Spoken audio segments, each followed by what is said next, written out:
Alright, boys and girls, I guess it's time.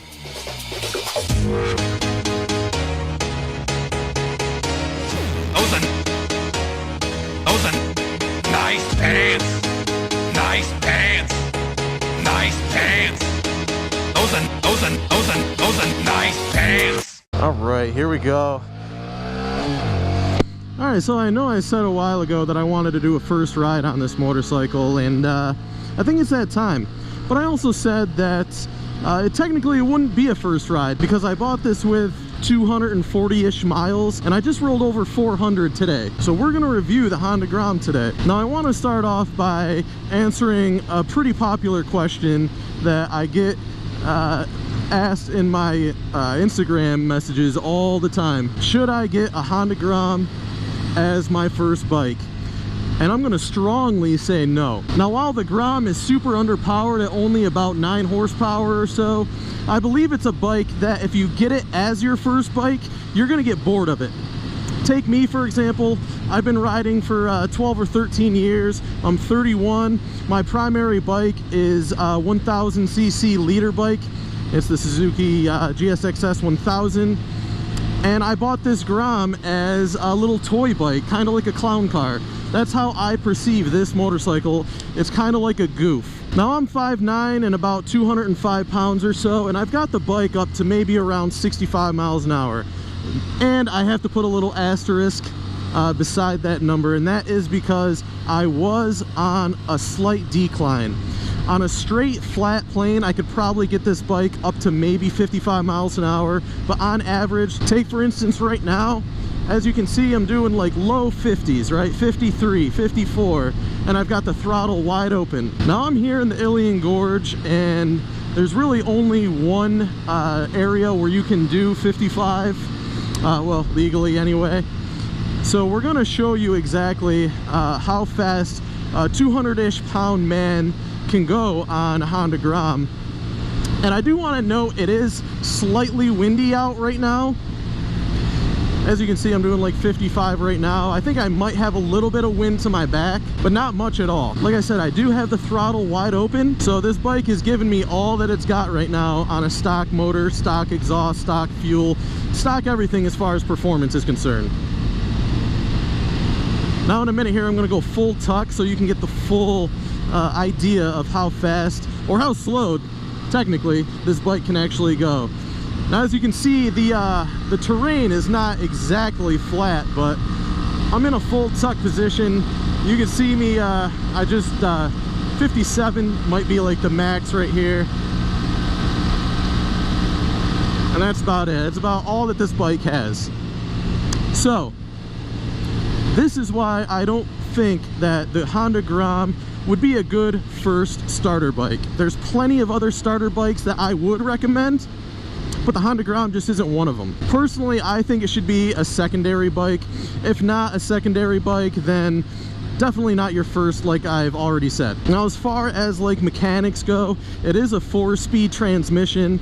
The suspension is super soft. You probably can't tell in the video, but the forks are like almost bottoming out with me jumping up and down on the foot pegs. So if you plan on doing any like silly jumps or anything like that that are more than like a foot off the ground, I'd recommend at least upgrading your front suspension, if not both your back and your front. If for some reason you are interested in fuel economy, I think the bike gets somewhere around 140 miles to the gallon, and coincidentally enough, I believe the fuel tank only holds a gallon.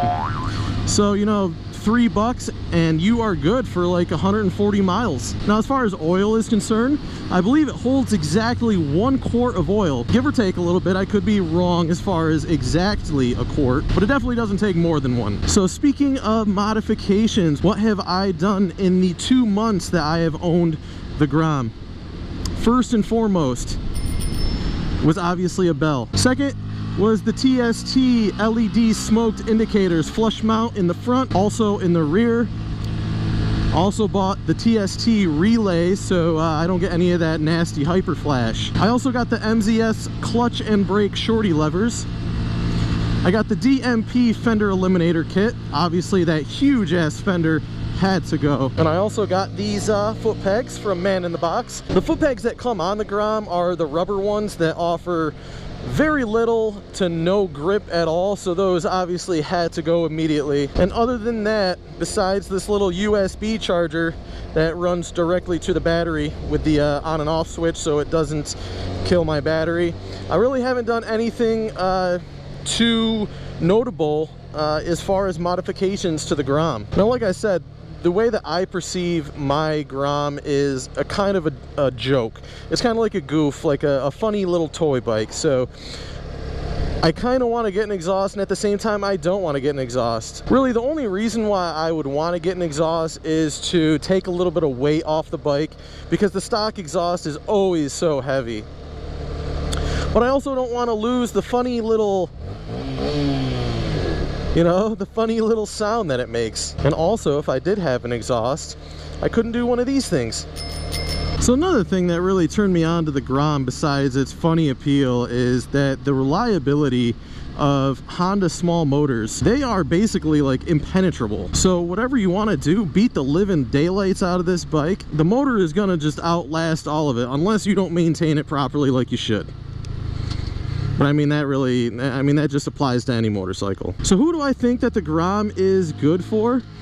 Well, definitely city riders. I was actually just in Philly with my good friend Versatility, link to his channel in the description below. But he too just picked up a Grom. Actually, same thing as mine, a 2018 white Honda Grom. And I cannot begin to tell you how much fun we had in the city. Hello? 20 minutes later. Where have I found myself? Yeah, I don't know if you heard that, but I got a phone call. I know we were just talking about my little trip to Philly. That was actually Versatility who had called me. Speak of the devil, I guess. But another reason why I love this Grom is, as you can see, it's so versatile too. And this is with street tires. I do plan on changing the tires to the Maxxis knobby tires that they have, but I do want to have street tires on for when I go to Tennessee at the end of this month. Ah, this is sketchy. Only one way to do it is, I guess, to send it, huh? Oh man. So there's a couple of things that I want to mention about the Grom that I'm not really a big fan of. The first is the amount of, or the lack of, travel that the stock setup for the front suspension. The amount of travel that the front forks allow. Jesus Christ, look at this.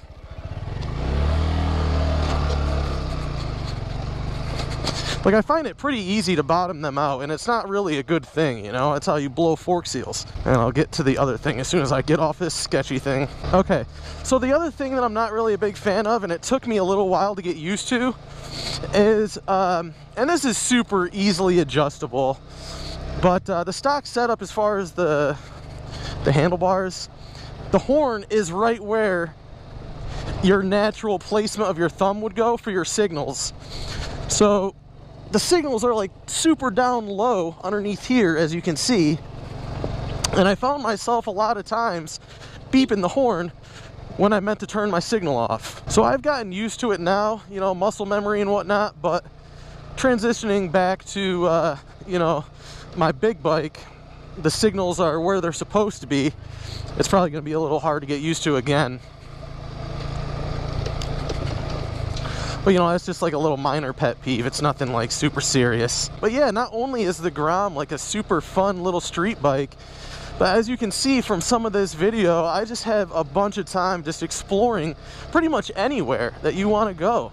I mean, you do have to be mindful of the ground clearance that you have, because obviously it's not the tallest bike. I mean, it's not tall by any means, but the fact that I can do this, and I probably wouldn't do this with my Suzuki, just makes it that much more versatile, like I said. So yeah, I'm not exactly sure what market Honda intended on hitting with the Honda Grom. You know, I don't know if it was like new riders or hooligan riders, but they've managed to hit both so well, in fact, that even their competitors like Kawasaki have even started making these little mini bikes too, like the Z125. So just as a recap, who do I think the Grom is good for, and who do I think that the Grom is not good for? And keep in mind, this is my personal opinion. I think the Grom makes a perfect secondary. I don't think it's a good primary motorcycle, like I said, unless you've had bigger bikes and you know what else is out there. But if you're getting this bike because you're just starting out on a motorcycle, I don't think this is a good bike as a starter motorcycle. You know, the R3, the 400s, even the 650s are good starter bikes. Like the 650s are going to be a little hard to grow out of just starting out. Like take for instance the kid that Zerzadelphia bought his Grom from, literally had it less than a year because he got bored of it. He grew out of it. But if you're looking for a fun little, you know, cute little versatile little funny machine, I think this is a good bike for you. Not to mention the community. The Grom community is like nothing else. I mean, like, yes, there is a Z125, but there is no like community with the Z125 like the Grom. You know, there is no like Z125 squad. No, it's Grom squad. It's Grom life. So the community around the Grom is also a plus. In any event, if you just need to go fast and you have like this complex where if you don't have the biggest, baddest thing, then this bike's obviously not for you. Also, I'm not really a big fan of the stock seat that comes on this. A lot of people upgrade the seat. I mean, I don't dislike it so much to spend some real money on a different or better seat. It doesn't bother me that much because, like I said, if I plan on going like on a long ride, I'm going to grab my bigger bike meant for longer rides. But anyway, guys, I think I've rambled on long enough about the Honda Grom. If you have a question that I haven't answered, please feel free to leave it down in the comments section below. But besides that, as always, I want to thank you so much for watching. If you haven't already, please subscribe to the channel. I am John.com, and I will see you in the next video.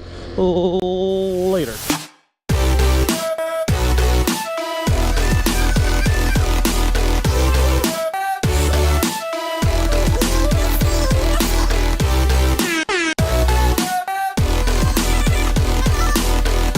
Nice meme.